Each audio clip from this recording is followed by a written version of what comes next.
Olá pessoal, continuando então de onde paramos no nosso último vídeo.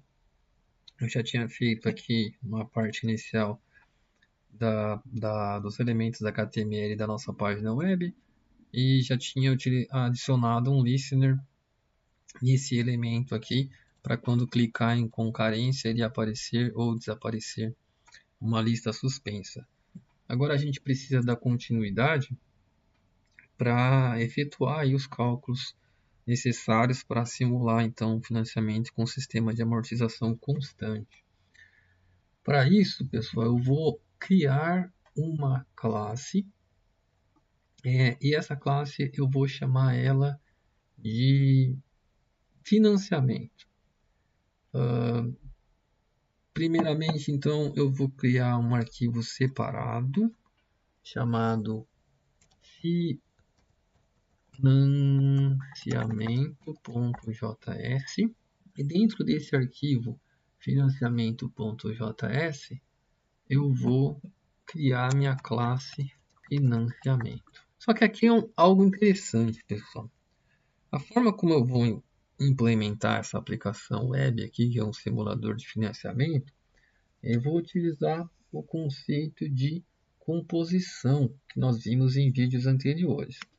Então, um financiamento ele vai possuir um atributo ou uma propriedade chamado taxa de juros, que se refere à taxa de juros mensais. Vou colocar aqui, ó, juros mensais. Ele vai ter uma outra propriedade chamada prazo, que basicamente é um prazo em meses. Ele vai ter uma propriedade que é um vetor de parcelas. Só que é interessante que a gente crie uma classe separada só para cuidar das parcelas. Um financiamento não é uma parcela, e uma parcela não é um financiamento. Então, nesse caso, não achei interessante utilizar a herança. Eu vou utilizar a composição. Eu vou criar uma classe especificamente para parcela, e aí eu pego e vou instanciar cada objeto, cada parcela vai ser um objeto criado a partir da classe parcela, ele vai ser armazenado dentro desse vetor. Então aqui, quando eu instanciar um objeto a partir da classe financiamento, esse objeto vai conter vários objetos da classe parcela, que são todas as parcelas do financiamento, conforme o vídeo que a gente viu de composição. Então, eu vou criar um novo arquivo js.js chamado parcela.js. E aqui eu venho e crio a classe parcela.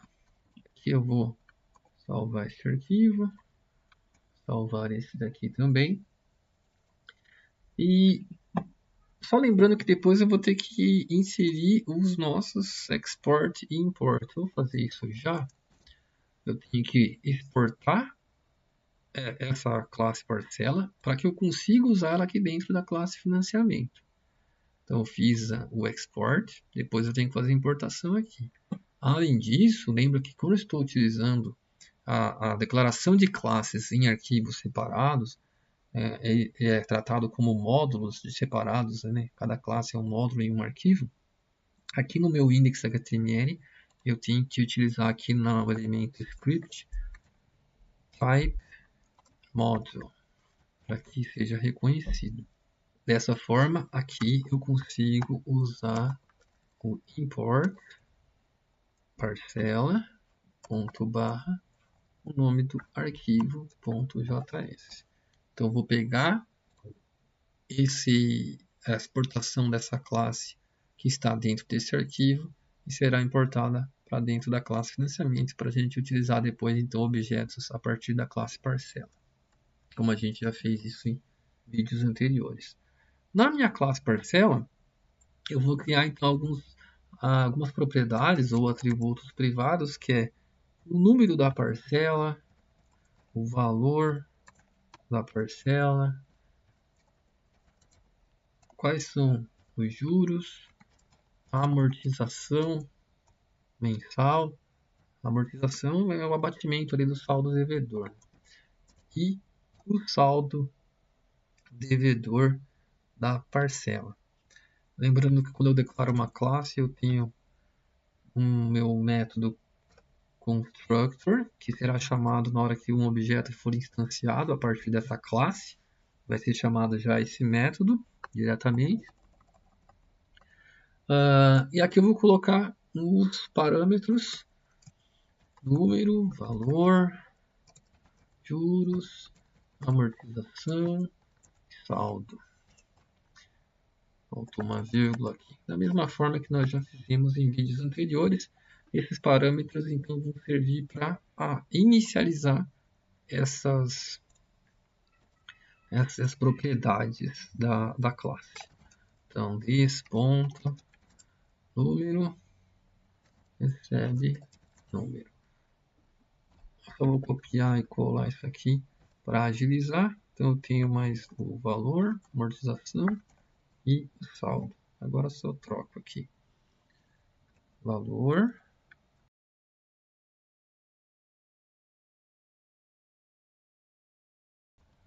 Salvei o arquivo.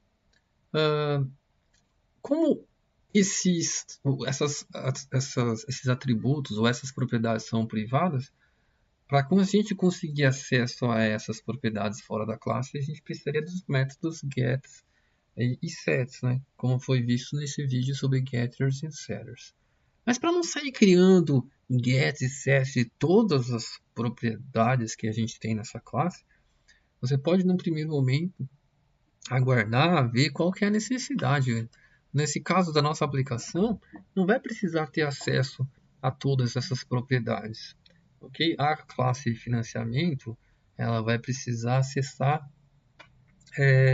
somente o saldo devedor de uma parcela. Vocês já vão entender o porquê. Mas e também ela pode, por exemplo, ter um acesso à exibição de dados ou algo desse tipo. Mas ela não vai precisar acessar todos os valores da parcela, porque um objeto que será criado a partir da classe parcela já vai estar armazenado lá diretamente dentro da classe financiamento, dos objetos que serão instanciados a partir da classe financiamento. Então, conforme eu for descrevendo a classe financiamento, se for necessário acrescentar algum método aqui na classe parcela, a gente volta aqui e acrescenta o método que for necessário. Na classe financiamento, que nós estávamos trabalhando anteriormente, eu já tenho aqui então esses atributos. Faltou escrever o nosso construtor. Então a gente tem um constructor, onde eu vou pegar o valor do financiamento, a entrada, taxa de juros e o prazo. Você observe que essas quatro variáveis têm a ver com esses quatro inputs aqui, ó. O valor do bem, o valor da entrada, a taxa de juros e o prazo em meses. Então, quando for digitado esses valores e apertar o botão calcular, esses valores serão enviados para esse construtor e ele vai então começar a iniciar as propriedades da classe. Então, eu vou fazer aqui o this.taxa de juros recebe a taxa de juros que veio como parâmetro. O this.prazo recebe o prazo. E aqui é que começa a nossa composição de fato.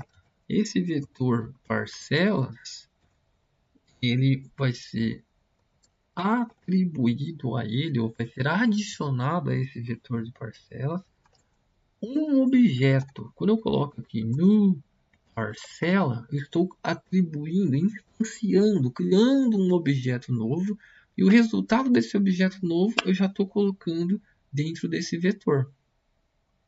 Okay?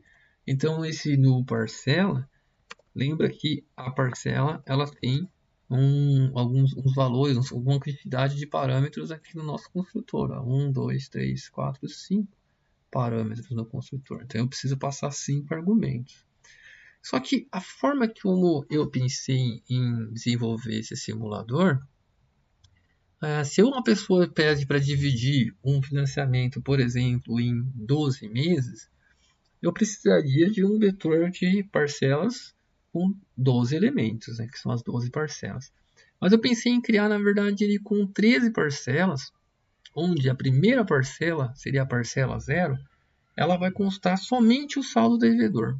Quanto que a pessoa está devendo ainda, naquele momento ali, no começo do financiamento. E depois, para cada parcela, aquele saldo devedor vai sendo atualizado através da amortização, vai sendo abatido uma parte do que já foi pago. Então, a primeira parcela não é uma parcela que tem os dados de quanto que ele tem que pagar de parcela, quanto vai ser de juros, quanto de amortização. A primeira parcela é só para guardar o saldo devedor. Aí eu vou chamar essa parcela de parcela 0. A partir da parcela 1 em diante, aí começa a aparecer os dados certinho de qual é o que a gente declarou aqui na parcela, né? Qual é o número da parcela, o valor, os juros, a amortização e o saldo. Então, no primeiro momento, o número da parcela é 0. Só a partir da parcela 1 é que isso vai ser mudado. Então, aqui, como eu comentei, eu vou deixar esses campos zerados, tá? O campo número da parcela vai ser 0, essa é a parcela 0, que só guarda o saldo devedor. Não estou preocupado com o valor da parcela, nem com os juros dessa parcela, nem com a amortização. Eu quero guardar o saldo devedor na parcela 0. A parcela 1 em diante é que esses valores serão atualizados. E qual é o saldo devedor? O saldo devedor é o valor inicial, né? O primeiro saldo devedor é o valor que a pessoa quer financiar menos quanto que ela vai oferecer de entrada. Okay? Então, se ela financiou, por exemplo, 10 mil reais, ela quer financiar 10 mil e ela tem R$1.000 de entrada a 1% ao mês e ela quer fazer isso em 12 meses, na verdade, esse valor 10 mil vai estar aqui, a entrada 1.000 aqui, taxa de juros 1%, prazo 12 meses. A parcela 0 vai estar tudo zerado os primeiros parâmetros aqui, do que foram definidos no construtor da classe.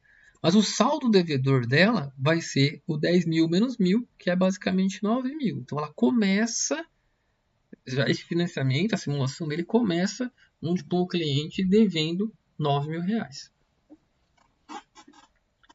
Então aqui, nesse instante, nós estamos fazendo uma composição, como já vimos isso em um outro vídeo. Okay? Que é a ideia de um financiamento, a classe financiamento possui ou tem parcelas. Então ela está usando objeto de uma outra classe. Vou salvar, Ctrl S, não apareceu erro no console, então significa que esse import foi bem sucedido, ele está conseguindo encontrar aqui o arquivo com a classe parcela.